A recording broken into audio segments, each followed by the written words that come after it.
Hello and welcome to the webinar, Unlocking Functional Performance Through Materials Innovation. I'm Harini Venkataraman, Associate Research Director here at Lux Research, and I'll be moderating today's session. Presenting today are my colleagues Alina Stragut, Principal Analyst and Research Director, and Nardev Ramanathan, Associate Research Director here at Lux. Throughout the webinar, you can type any questions you have in the questions box that you see on the screen below. Time permitting, we'll answer all of those. If your question does not get answered, please do not hesitate to email us at questions@luxresearch.com. If at any point you experience technical difficulties such as a frozen screen, simply try refreshing your browser and it should be back again.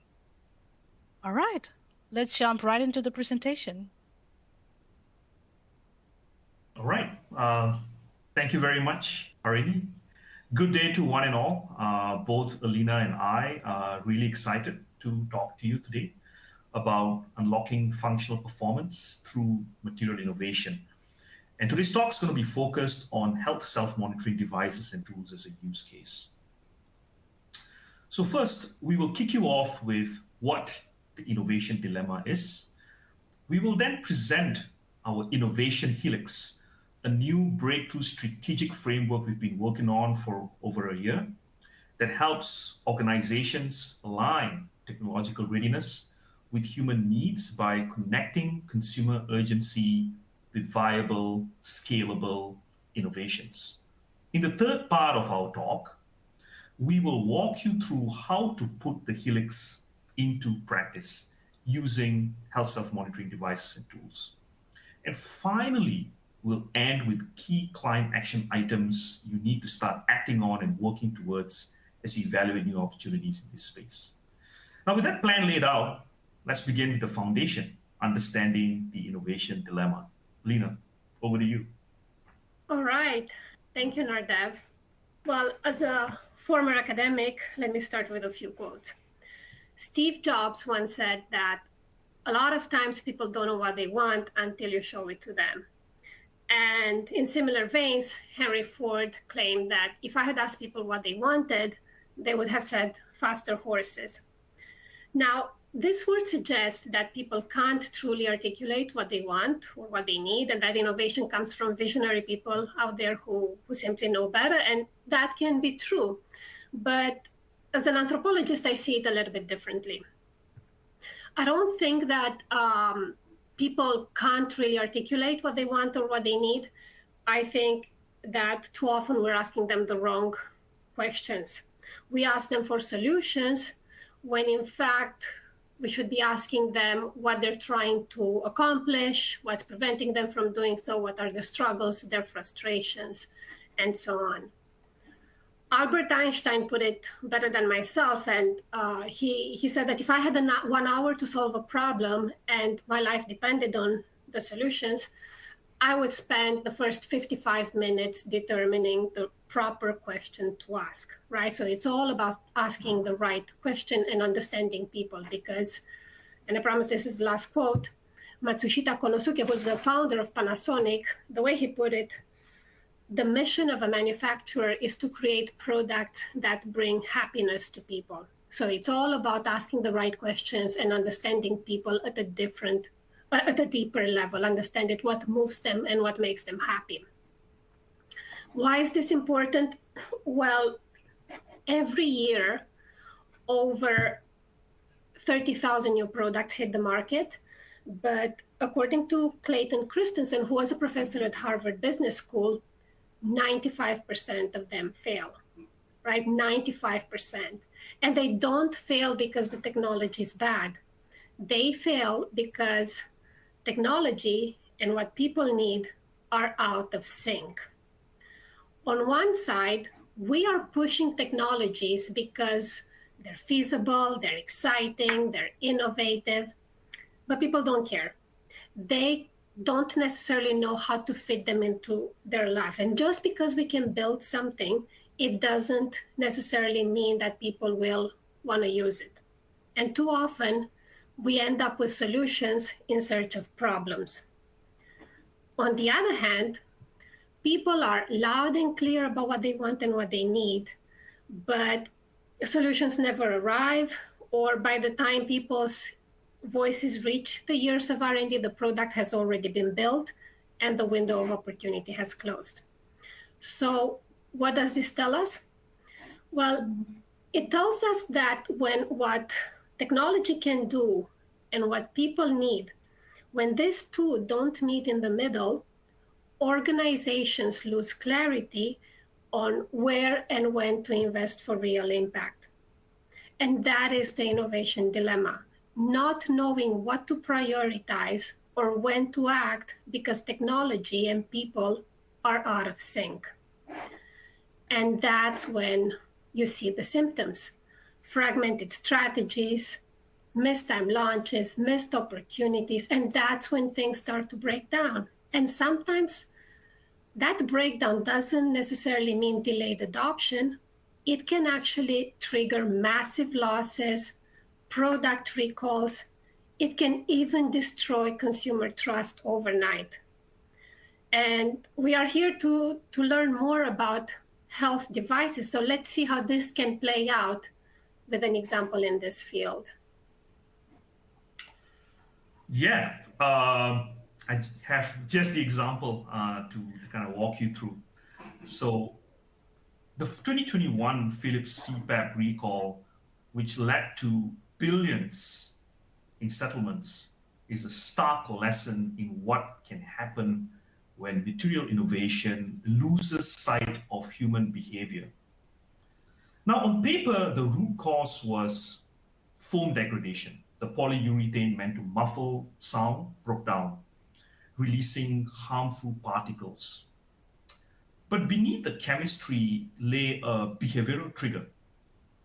Now, sleep apnea users rely on these devices to literally breathe, right? It's an intensely emotional relationship with the technology. So their thoughts aren't just practical, they're also, very protective. For example, they would think I need to feel safe while breathing through this every night, or they may be concerned about what's building up inside, be it bacteria, dust, or chemicals. And that anxiety is, in fact, what drove behavior. Now, users started to overclean their devices with ozone, UV, and alcohol, which are methods not accounted for in the material design. And those same actions, ironically, accelerated the breakdown of the foam, releasing exactly what they feared. Now, then came the sensory betrayal, a chemical order. To users, the smell wasn't just unpleasant, it was a sign of danger as well, eroding trust long before lab data confirmed the risk. And at that point, the device stopped being medical and became a threat. Now, this was more than a material failure, it was a behavioral one, because innovation didn't anticipate how emotion and perception can shape use. And the lesson for material and device innovators is clear. If you don't understand how people clean, touch, and trust the technology, especially in intimate health contexts, then your innovation is incomplete. Because materials rarely fail in labs, they fail in the real world, at your home, in bedrooms, and in anxious hands trying to feel safe. So, to prevent the next billion-dollar recall, the next generation of materials must start where user anxiety begins, by designing for the human need to feel clean, safe, and comfortable. That's scary. And I don't know what's scarier, the billion dollar loss or breathing in chemicals as we go to sleep. Well, let's take a step back and just imagine two strands twisting upwards like DNA. One strand carries the pulse of human demand. That's people's aspirations, their desires, their frustrations. The other one carries the force of technology, the breakthroughs and capabilities that are ready to be applied. When these strands meet, bonds form, each bond marking the exact moment where a real human need meets a ready technology. When these bonds cluster, They light up like genetic markers of growth, showing you exactly where adoption will surge, telling you exactly where you should be focusing on right now. That is the Lux Innovation Helix. It connects human demand and technology readiness, transforming innovation from guesswork into a living, evolving process. And that is unique. That is groundbreaking. Nobody else does that. Just like DNA encodes life, the Helix encodes the DNA of future growth. Now, I know this sounds a little bit abstract, so why should you care? Let's make it real. It doesn't matter whether you are a consumer brand that's trying to redefine trust through health or nutrition, or if you're a chemical leader who is pushing the frontier of advanced materials, or if you're an energy player under tremendous pressure to pivot as the world shifts low carbon. Wherever you are in whatever industry, you are facing the same innovation dilemma. What should you prioritize and when for the greatest impact? And within your organization, different teams are experiencing this differently. Executives, for example, you are surrounded by a lot of signals, a lot of opportunities, and you struggle to know what to focus on. If you're in chemicals, for example, you see a lot of breakthrough polymers and coatings moving through your labs, but too many of them, they never scale, right? You worry about wasting millions or billions on materials that never leave the pilot stage. The Helix helps you cut through all that noise to reveal exactly where growth will land, giving you the confidence to prioritize what's really worth the investment. If you're in R&D, you worry about overflowing pipelines. You're developing battery chemistry, adhesive membranes, but you struggle to know which bets deserve acceleration and which ones will collapse after years of effort because people don't care. The Helix connects your capabilities with real human needs, ensuring that your pipeline stays relevant and your bets are validated from the get-go. If you're in consumer insights, you know very well what people want and what they need, but unfortunately, those insights never really shape what actually gets built. The Helix turns your work into strategic direction, and it's giving you a front row seat in innovation. Now, let's see how this happens in practice. Let's look at the process. So each Helix starts with decoding the consumer strand. And that's where our team of PhD anthropologists analyze hundreds of thousands of online conversations and product reviews to identify what moves people, to identify people's real unmet needs. And once we have those, we prioritize them based on how urgent they are. Only after we move on to decoding the technology strand, where our STEM colleagues are mapping which capabilities are truly able to meet those consumer needs today and which are still emerging. And once we have that list, we prioritize those technologies based on readiness. And finally, and here's where the magic happens, we create the bonds. We quantify the alignment between each need and each technology to reveal the strongest growth opportunities where technological push and human pull align. But we don't stop there. We're also mapping those bonds to reveal high-scoring clusters and figure out the best timing to act. That's really what turns innovation from intuition into evidence. Now, I know it still sounds a little bit abstract, so let's break down each step. As I mentioned, each Helix starts with humans. It starts with people and what moves them. Before we can even look at the technology, we need to understand people's aspirations, their expectations, what they're really trying to accomplish in their lives. And for the purpose of today's webinar, we will be looking at people in Japan and their perception of health self-monitoring devices. And we use this framework that's called jobs to be done, and many of you may be familiar with it.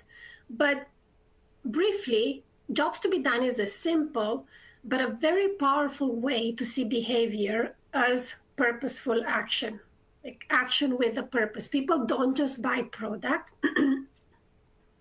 They hire products to get something done, to solve a problem, to feel a certain way, to express who they are. But often there's friction. There's tension between what they want to achieve and what the current solutions deliver. And that friction is gold. That is the most reliable signal of opportunity. Take something as mundane as battery life. As one user told us, well, at first the battery lasts well, but then after a couple of years, I feel let down.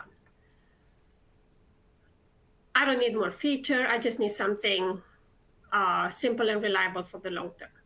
Now, that might sound like a technical complaint, but it's more than that. It's broken trust.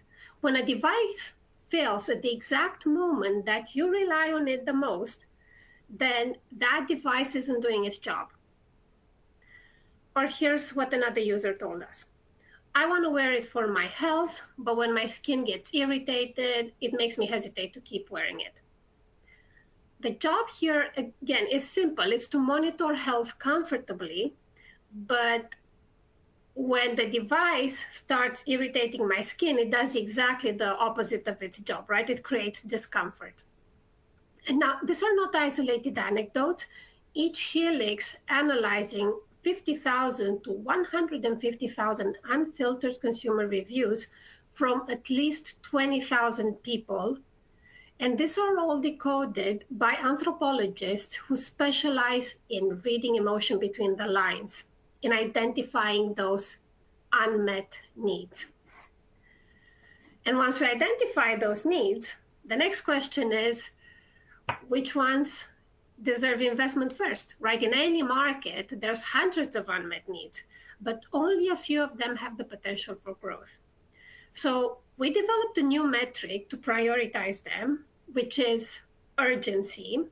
And to calculate it, we consider 3 data-based indicators.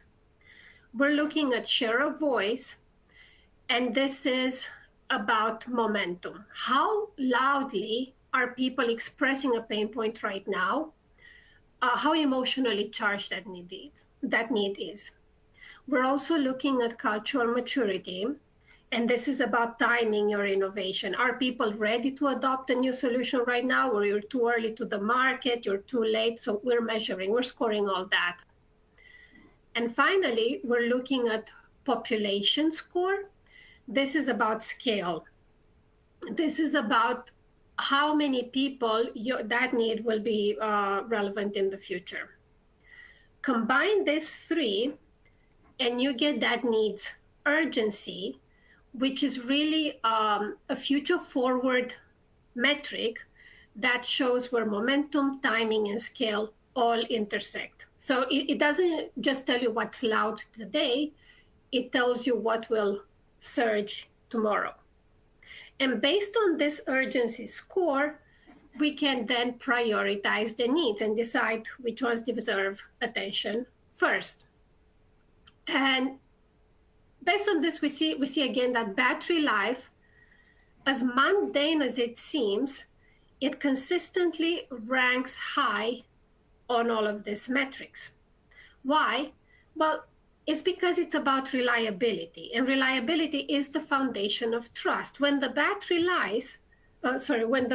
dies, any promises that device might have held die with it.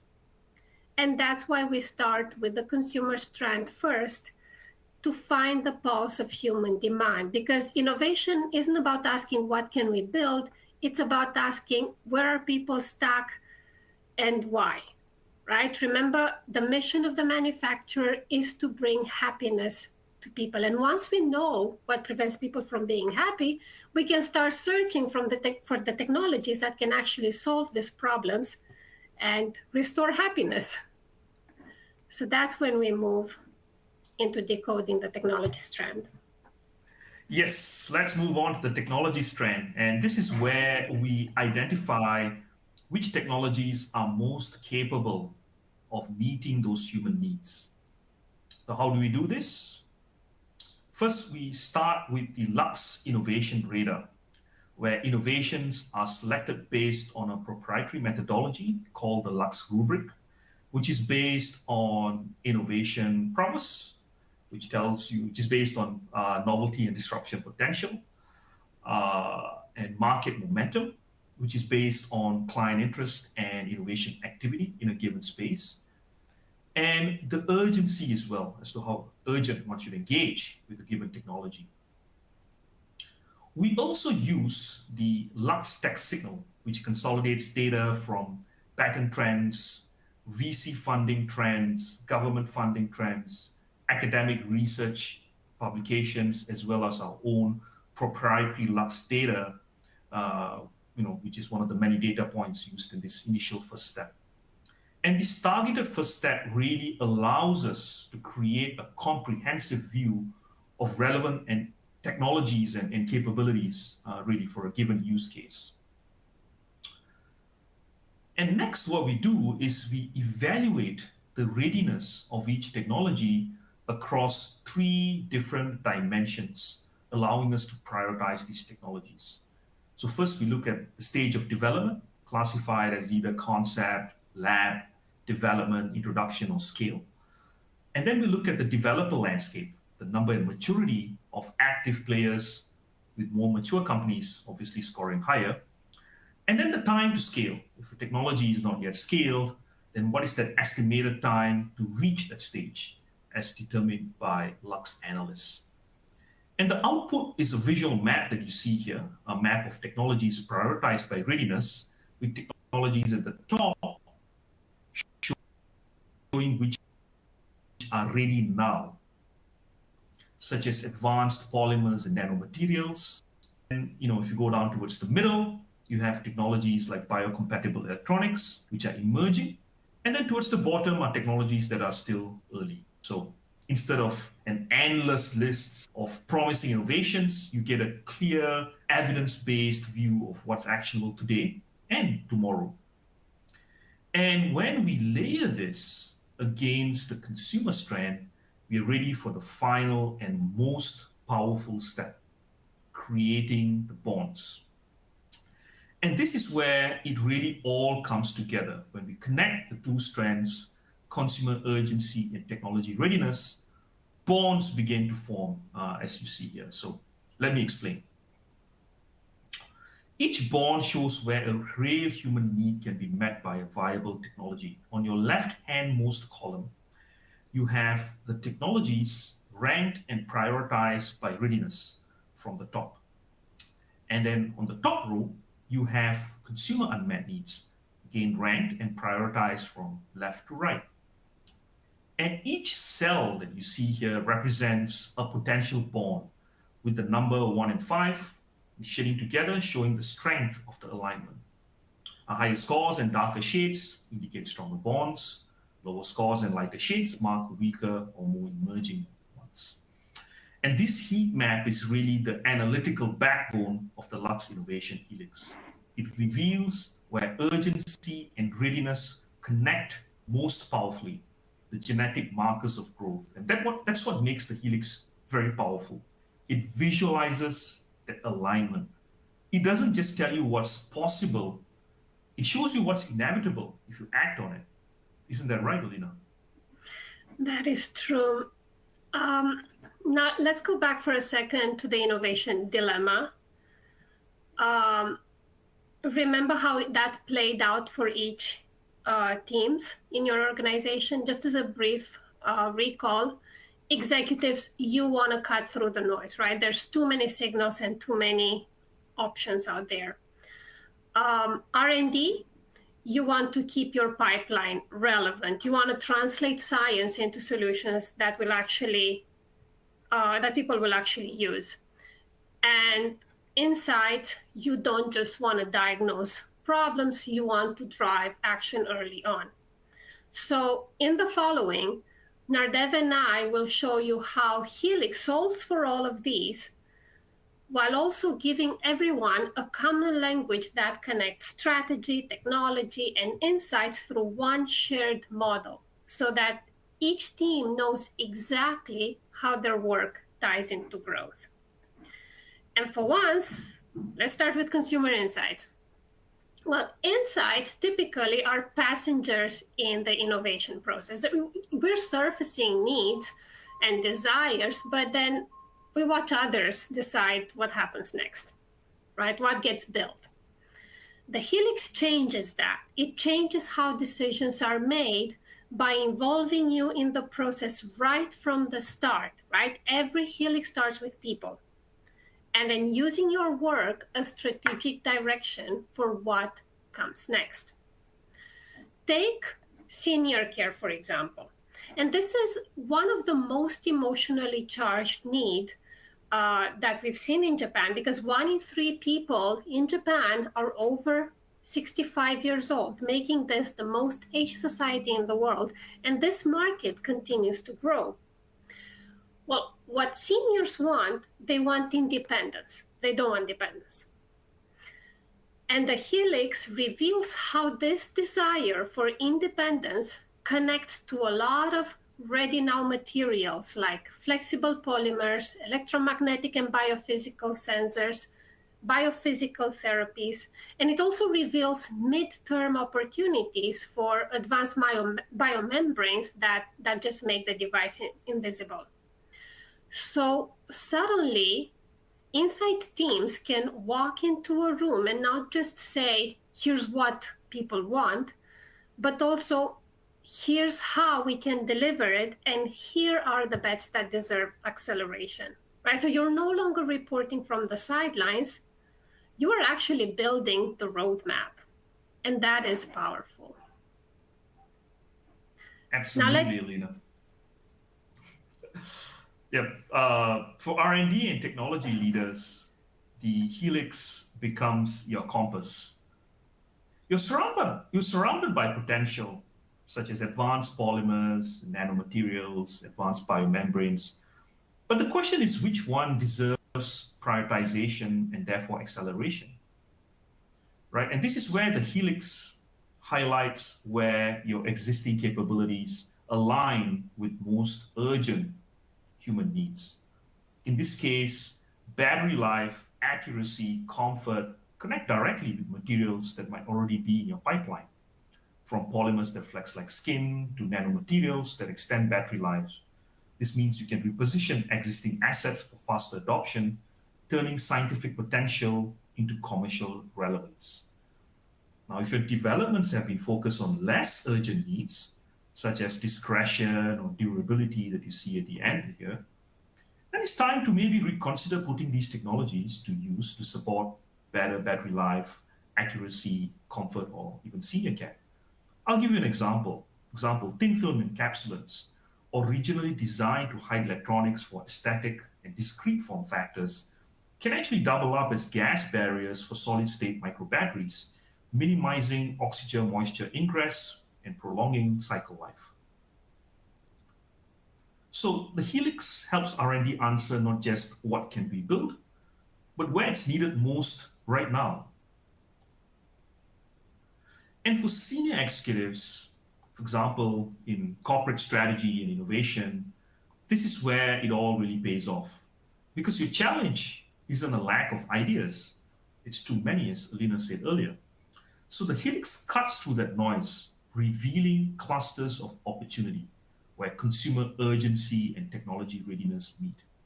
For example, as you see here, the intersection of accuracy, comfort, and in senior care, especially the Japan market, aligns with biocompatible electronics as well as advanced biomembranes. While it didn't score in the top for technology readiness, these technologies are rapidly maturing and worth keeping an eye on for future disruption. Again, I'll give you an example.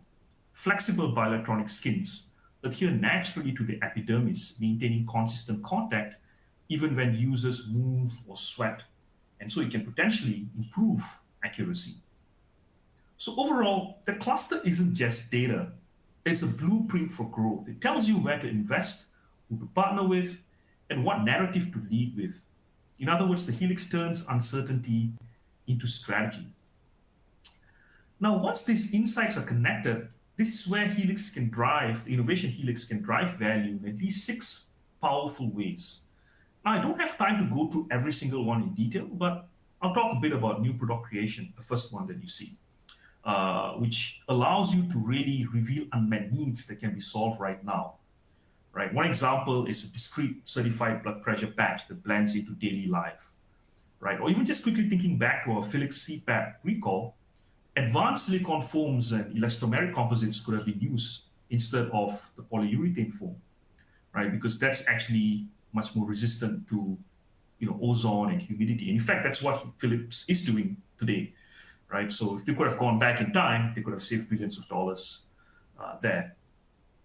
Now, the second way you can look at this is by product enhancement that improves existing offerings, right? By addressing top consumer pain points. You could potentially reposition capabilities, taking underused R&D assets, discover adjacencies as well, applying proven tech across various sectors. You could look at portfolio prioritization, where you want to focus resources where adoption likelihood is highest.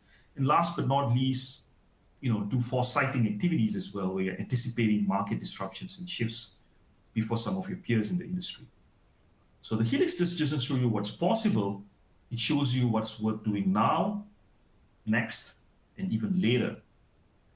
So it should be pretty clear now that the technology-centric roadmaps that has been used for a long, long time are really over, right? The future of innovation starts with human insight. And with that, I'll leave you with three key takeaways. Now, first, breakthroughs exist, but without people, they fail, as you've seen in the examples that we've shared. Second, the Lux Innovation Helix is really a strategic framework, right, where it can, potentially transform, series of accidental successes into something that's inevitable and repeatable for you. And thirdly, we've also showed you how to put the Helix into practice with one use case here, self-monitoring health devices, but it can be potentially used in many other use cases as well. So, Alina, what should our clients do next? Well, first, engage with the Helix. Use it to uncover where human needs and technological capabilities reinforce each other, those intersections where innovation has both pull and power. And the Helix is really, it's a tool for innovation ideation. Second, set clear priorities, decide where to act now, where to invest for long-term growth, and where you need to pivot. Don't just chase everything. Focus on what matters the most. Third, you can use it to align your teams, to bring executives, R&D, and insights under one shared framework so that all the decisions come from the same playbook instead of separate silos. And finally, you can use it to measure, to learn, and evolve, because each Helix cycle strengthens the next. It's helping you track results, test assumptions, and really feed new learnings back into the process. Right? Innovation isn't a one-time event, it's a living process. And with the Helix, that process is finally under your control. And that brings us to the final slide of this presentation.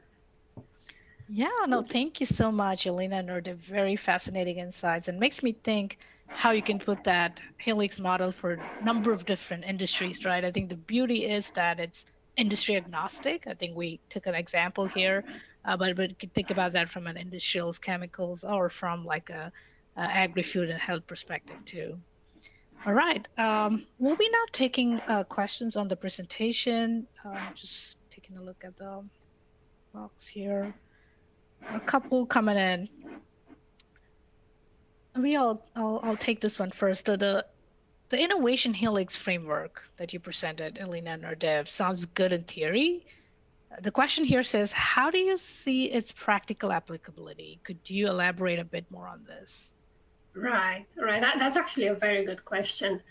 And really, the helix is built to be practical, right? Think of it as a strategic map that shows you the smartest routes that you can take depending on what your objective is. So whether that objective is creating a new product, like if we could go back to that slide on the different ways we can use it, we can use it to enhance an existing product, to reposition capabilities, to discover adjacencies, to prioritize a portfolio shape, long range foresight. So depending on what your objective is, you can turn to the helix to find the best way.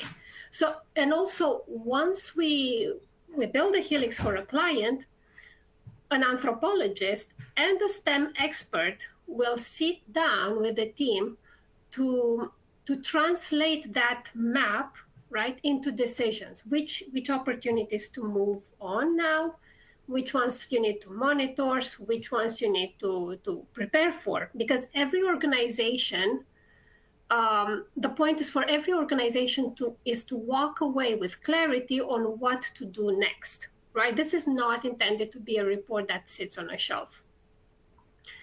And I would also add that each helix is inherently very flexible. If you're working with an innovation team, for example, and they want to gain foresight, we can highlight two critical things. One, the helix helps us highlight the cultural forces that could reshape how consumers think, how they feel, how they behave. And second, also the technologies that aren't ready yet, but have the potential to solve tomorrow's urgent jobs once they mature. Just to give you an example, and I'll close with that, if we had run a helix on weight loss, let's say 5 years ago, we would have probably seen unmet needs around silencing cravings and food noise. And that would be like long before GLP-1 drugs were ready for the market. And the helix would have surfaced that tension early and would have flagged GLP-1s as a watch point and given companies time to prepare for the disruption that we're seeing today. Right? So that's what makes the helix actionable. It doesn't just show you where the world is today. It shows where consumer demand is pulling the future and which technologies are most likely to meet it. Right? It's a decision engine. Yeah, Nardev, did anything to add there from the tech perspective? I think Alina has given a fantastic summary, and I'll just kind of top it up with at least a couple of ideas for innovation leaders as well. We talked about, for example, foresight. You could even look at scenario planning. I know many of you are looking at different scenarios, especially heading into 2030, right? So from a health monitoring perspective, right, you might have, let's say, 3-4 scenarios planned out for 2030. What if the longevity boom keeps, that narrative keeps going forward? Or what if it's a cost pressure around healthcare, right? Or what if hyper-personalization takes over, right? You could potentially, develop these frameworks, right, to meet those needs. For example, longevity boom, you could work with our team, work with Alina's team, looking at, jobs to be done for the aging markets, right? And the rising urgency there. If you're looking at hyper-personalized wellness, you can do the same, right? And you'll be able to be well prepared, right? Planning for these different scenarios and aligning yourself to quickly meet those needs as you go forward. So that's definitely one to speak about that. Yeah. And I know this is like a never-ending discussion, right? So I think the whole goal here is that we'd love for you to reach out if you have any specific questions in mind, or if you want to understand how do you want to put this helix model into practice. We're always here. So I'm afraid that's all the time we have today for the questions. I know there are a couple of more, but I'm sure we will get back to you on those. The slide presentation and the recording will also be sent to all the attendees today through email. And after leaving the webinar, you'll be prompted to complete a survey on today's presentation. I really appreciate if you would take some time to fill in the feedback, and that really helps us to inform and improve our future webinars. Also, take a moment and check some of our upcoming webinars on our website. And thank you so much for joining today, and have a great day. Thank you.